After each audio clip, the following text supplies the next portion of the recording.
How to invite friend on Minecraft without signing in. You can use this method in any edition of your Minecraft.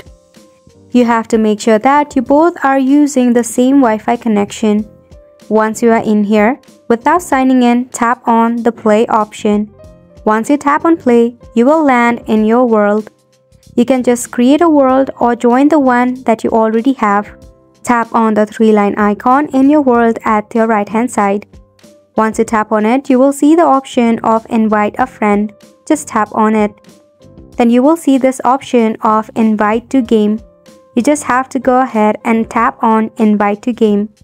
Once you do this, it will display a list of options where it displays all of your friend player tag, something like this. So make sure that your friend is online and using the same Wi-Fi.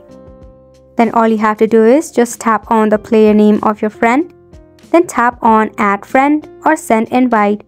If your friend is already added as your Minecraft friend, you can just tap on the player ID and continue with the game. If not, you have to tap on add friend or send invite first and foremost.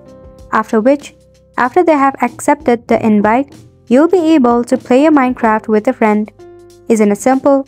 So make sure to go ahead and give it a try, and thank you so much for tuning in.